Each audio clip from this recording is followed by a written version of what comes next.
Hello and welcome to the Spooky Screen. My name is Steven and I am the host of this podcast. Along with me are my co-hosts David, Jonny, and Noah. Today we'll be discussing episode 3 of Yellowjackets Season 2, which is titled Digestif. Digestif, David? Is that right? Digestive. It's like a cookie. Digestif. It's a cookie. Digestif. Like an English cookie, I Digestif. think. If this is the first review you are tuning into, we've also reviewed Yellowjackets Season 1, which is available where you listen to your audio podcast along with YouTube. And spoiler alert, we will be breaking down episode 3 in detail starting now. So let's get into it. David, Noah, and Jonny, did you like or dislike this episode? Give me a thumbs up or a thumbs down. All right, so one dislike from Noah, and the rest of us did end up liking it. Let's first turn to our true and steady line leader, David. Can you give us your thoughts on why you like this episode? Right. The death march continues. We keep watching the show. Yeah, I liked the episode for 3 reasons particularly. I felt like they progressed a lot of the plots forward in the adult timeline, that it felt momentous. Like there was some momentum building and there was some actual things happening, which intrigued me. I was like, okay, I'll keep watching. Reason 2 was there was a lot of mystery and like supernatural things going on, which was originally why I was intrigued by the show, which what I liked so much about season 1. And reason 3 was Elijah Wood's full reveal as Walter. I think he just he's so quirky and such a good actor and has such great like dark comedic timing that it added this real funny twist to the episode. I wish they did that negotiation scene more, and like we got more out of them interrogating Randy. Sorry, not negotiating. Interrogating. Yeah. But that's beside the point. The one thing that I found myself disliking this episode, and it's something that Noah brought up last episode, is I found myself less interested in what they were doing with the past girls. I thought, their coming to terms with the cannibalism of Jackie was interesting, but I'm really kind of starting to see myself creep into the camp of like, was in the past. We kind of know who survived, unless they're still in the shadows for whatever reason. And now I just want to like, let's just go full future. Like if that's where the more interesting stuff is happening, let's just stick there and leave the past in the past. That's where I'm kind of finding myself falling recently. Pacing, lore, Frodo. Right. And you're pulling a reverse Noah, because Noah wants this show to just be focused on the teenage girls, and he finds excitement in that because you don't know what ends up happening to these girls, and you go along with the survival aspect day by day. If it was just focused on the past timeline, you want the opposite. If you're more interested in the adult timeline, is that what you're saying? If we didn't have the future timeline, I would be all in for the survival show, because I think that would be really interesting. And there's some really great aspects of a show there. But since they've given us the future timeline, and I enjoyed the past timeline so much, but now I find myself kind of like, we kind of know what's going to happen. Let's just focus on the future and get the story going somewhere. This had some momentum, and I want them to keep it. I want them to keep going forward. Sustain. Okay. Jonny, you like this one too as well. I did like it. I like to preface my TV episode reviews that I review episodes in a silo. I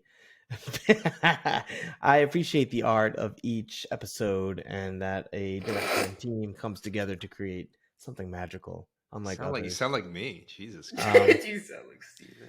Well, looks like looking at a mirror. It's not so pleasant. No, I think that this episode was enjoyable. Overall, I thought they moved a lot of different parts forward. Shauna, it's still one of my least favorites, but she at least did something kind of wild and fun with the carjacking scene. Thaisa's character, it's now no longer this like weird shadow. It's like it's something happening in her life. Lottie and Nat, similar. There's activity and development in this process. Misty and Elijah Wood, really funny, like a little dark humor relief in the midst of kind of this haunting. So overall, all the plots moved along enough for me. I'm still interested. I'm hoping that they keep up the pacing and that we get to some conclusion. I think one of the things I'm looking forward to that I think it might not even be the season, but I think it's building the trend towards is a convergence, right? Like, I don't think we're always going to have this dichotomy of the split worlds of like past and future, but I think that the pacing and build up is getting there more and more to watch a convergence of issues. And I don't know. I think it'll be really good once they build this up for 5 seasons.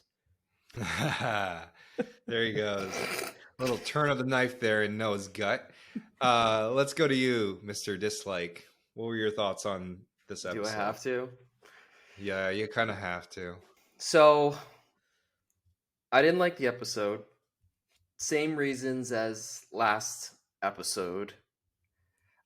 To avoid repeating myself, I'll pick out different reasons. And I get why people like the show, right? The concept is great. Johnny, let me explain. Because I do want to admit that. I think the concept is a great concept. I think the cast is fantastic. But the writing to me is flawed. And the 3 things that I'll pick out this week that I noticed that bugged me, the reason why I didn't like the episode, is number 1, I'm getting major Lost vibes.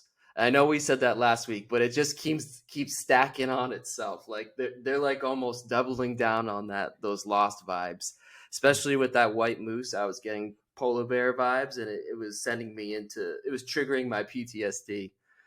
The second thing was I feel like the show relies a lot on hallucinations as that trope, and I think that's okay in piecemeal fashion, but I've really noticed that it just goes hard on those hallucinations. Just constantly, like the blood hive that Lottie sees. In earlier episodes, Travis sees Javi dead in the snow. Even the white moose could be a hallucination. Lottie seeing this, what's her face? Emma May, or the Bible girl, and that's why Travis gets hanged, right? Like, there's just almost all the supernatural events could have been, you can say, are in their head. And I just think it's getting way overused, and it's starting to lose its impact. And I hope they tone it back a bit. The third thing is that I feel like the show still doesn't have an established, credible threat. We already know the girls get out of the forest, so that's not really a threat anymore. Thaisa's already lost everything. She's lost her family. Shauna's at risk of going jail, but it's just like, it's just not that interesting of a threat. Yeah, she doesn't care, right? Yeah. Lottie is a good guy, in my opinion. So I know that they're trying to build her up as a red herring bad guy, but Misty going to her to try and save Jackie, Lottie's already said you can leave. So again, there's really no threat that the show has established yet for me to keep watching, and those are the 3 main reasons this week why I didn't like the show. I still have hope that it'll turn around, but I have to be true to my heart like always, and I didn't like the episode. All right, so recapping it for our audience. No threat. Hallucinations, too much. Too many hallucinations, yeah. And lost PTSD. Yeah, too much lost. And I think Steven just took the verbs out of what you said. Hey, I'm an English major here, all right? This is the kind of stuff that I do. Trust the process. Yeah. Twist. They were always in the forest. Yeah, no, I agree with you on the lost PTSD. I see a lot of parallels, and it seems to grow week by week, like a landscape with a couple weeds at the beginning, and it starts popping up more and more.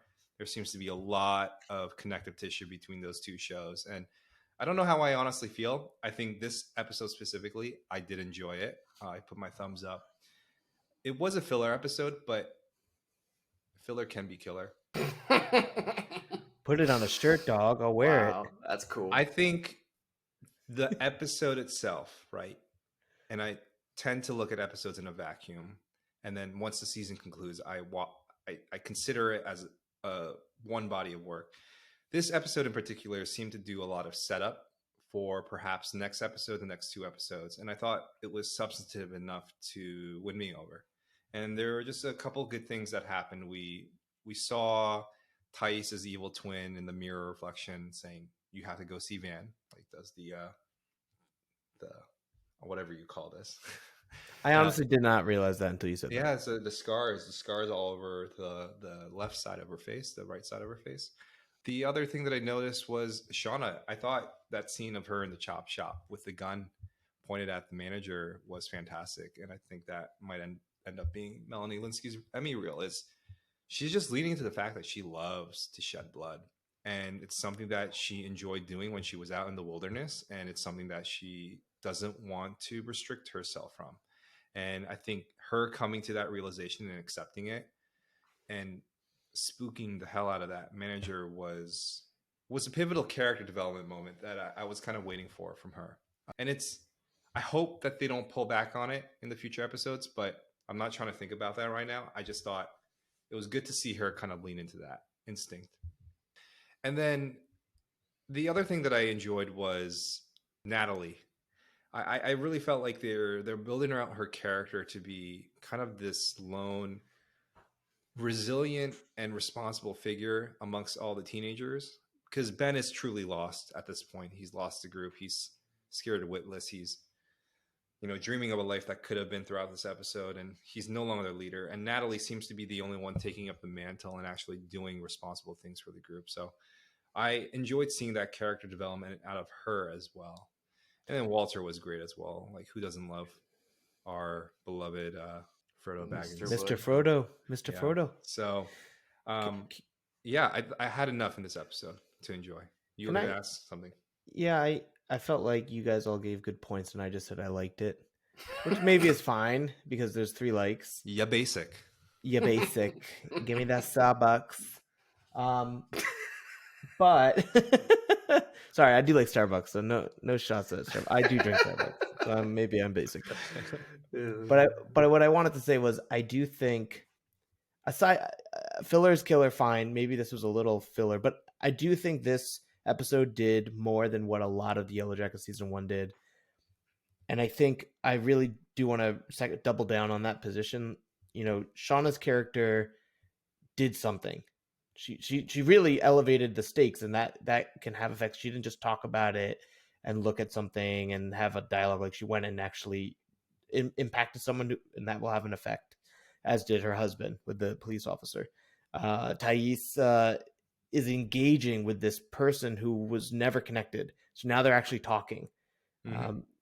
I actually think Natalie is a wild card. I think that adult or classic red herring. I think her character is a wild card. Sure. I think she consistently looks like the good person, but she does those things like the Javi trick, where it's like she actually takes things into her own hand and causes worse situation, which is part of her her spiraling out and drug and alcohol issues. I think the show is really building up some great characters right now. If they keep on this track, Misty and Elijah Woods, such a good combo. I should know her name now. She's a really funny actress. She's actually really good. Wednesday Addams. It's Christina Ricci. Thank you. I think that's such a great combo, and I really hope. I see a lot of potential for growth, and I'm really. You're not looking at this episode as a bottle anymore, Johnny. No, because they built on the previous, and they cemented all of the characters in one episode. They moved them all together. They didn't leave anyone behind. Yes, there's some weaknesses. I didn't think the Coach Ben stuff was he's starving and hallucinating, and I didn't really get that. But overall, they moved all the major characters you care about in a really good way. And so I think as a filler episode, as you might call it, it actually did a lot. So give it credit where credit's due. Yeah, man. I think that's my argument, and I would like to see it deliver in episode 4. A lot of it. The amount of dribbling you guys got to do compared to Last of Us, the way we talked about Last of Us, you guys are just on the defense hard for the Yellowjackets. Hey, to play it's tiring to watch. It is tiring to watch. Play good offense. One must play good defense. Okay. I will concede to you, Noah. To be fair, though, we're not comparing series right now. That's totally hard to do. But what I will do is I will compare it to Lost, and I agree that is one of the biggest fault lines I'm seeing in this series. And if it continues, it's going to be really hard to overlook. So I'm really hoping. I mean, it's already done. So if the writers are watching this, you know what you did. So let's move on to predictions and theories. Noah, let's go back to you. Last week, you asserted that Lottie is not the bad guy this season, and No. that we're being misdirected. Another classic red herring. Does Another that good theory old still stand? fashioned red herring from Yellowjackets. My theory stands. I'm going to expand on it. I'm going to steal one of Johnny's theories that he doesn't want to happen, and I believe that there are no bad guys His orphan in theory. Yellowjackets. I believe that the forest still think spirit, that. as a symbol of trauma, is the ultimate bad guy of the season, and all the ladies are just victims perpetuating that trauma to their family and friends. So I don't think there's actually any real bad guy, tangible. Wow. Okay. So I'm writing this down. Got my Write it notebook. down. So Noah, no bad guy, right? The bad guys within all of them. Yes. Oh, The bad It's what guy happened to them. yeah. The bad guy was within us all along. Nick, who was not here today, did say that the bad guy was going to be Van. I'm actually going to throw my hat in that ring, and I think that that's going to end up being the big villain of this season. And I think there's a reason why they're playing coy with adult Van up to this point, and I'm eager to see why. And that's my guess, along with Nick. So I'm gonna back him up on that one. So there's that. David, you did not have anything from last week. I need you to get a little bit more creative. I have a quick one. I think Jackie. No, sorry, not Jackie. She dead. She ate. She did. She did. I think Shauna is the antler queen, and I think Stephen, you brought up something interesting where she has this desire for power and like to go back to this like her being a powerful person and like making like that violence begets power type thing. And I think in the forest she finds it now, and then she became like a housewife. David, so, what's more powerful than sacrificing your newborn baby to consolidate the forest power for your own benefit? Right, and you get this sweet wardrobe with the. I may co-opt you on that one. So yes. Let's go double down on that one. I will say Shauna sacrifices her child to solidify. God, you guys really. Who's predicted to be a boy? Who's predicted to be a boy this episode, right? By listen, Lottie. until the show gives me a better reason to think that her child made it out of the woods, I don't know what they did. I didn't know what they did with it. Maybe it dies in childbirth. Maybe. I hope so. That seems to be the clear option. It's probably the reason why they got saved. Yeah, I think that Noah's piggybacking off my theory is a good one. I think that there is no bad guy, and I think that anytime there's a bad guy that shows up in the show, it's it's an image of the true bad guy, which is an abstraction of trauma or something, which I think is going to be deeply disappointing. But maybe I'm wrong. I do think Javi's coming back. I think that's right. I think the Javi line is good enough to bring back, and I think that he could end up being a short-term red herring for evil, and then he will dissolve again. Like, I'm optimistic about the show, but pessimistically optimistic. You know what I mean? Like, I'm very reserved with my optimism. I could see it going well, but I could also see it turning south real fast. Well. Can I ask Johnny a question? You may. Do you think that French Adam is Javi? I did think that, but I think there was too many internal. Oh, you know what? I take back my question. Sorry, I meant. Do you think Adam is Shauna's baby? And we got a little weird Oedipus. He's like the same age as her. No, he's quite younger. He's quite younger. Dude. That would be interesting. I think that would be really interesting. I think the problem with that is they keep talking about his family looking for him, like. And I feel like that really, like, if that's an interesting, could be adoptive family. Yeah, exactly. Maybe it's just another red herring. Wouldn't be surprised.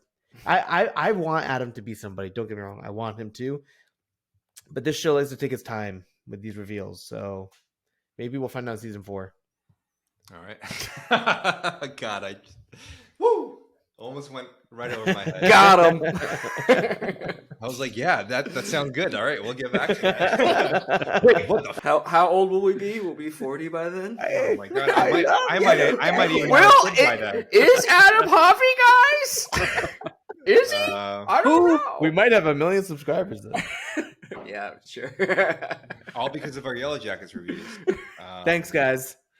No, we appreciate the engagement and the comments that we're getting, and I want to shout out, our subscribers, and thanks for leaving the comments. Whether you hate our guts or not, we like hearing. Hate from you only guys. one person. And yeah, don't forget to obviously follow, watch, like whatever you guys do with the YouTubes. I've been handling the comments, and I will say they help push me to try to enjoy the show a little bit more. Yeah, keep it Because I open, feel right? like people are really enjoying it. There's got to be something there, so I'm trying to be open-minded. Trying to be hip. How do Gotta you be do? How do you cool. do? How do you Cool do, with the young kids. Cool with the young kids. So we appreciate you guys. Thanks for subscribing. Thanks for watching and commenting. We love hearing from y'all. And yeah, keep it up, and we'll keep interacting with you guys. And so we'll look towards next week, episode 4. This is our review of the 3rd episode of Yellowjackets season 2, and I want to thank my co-hosts Jonny, Noah, and David. Nick, we miss you as always. Yes, and don't forget to leave comments, and we'll see you next week. And thanks for tuning into the Spooky Screen.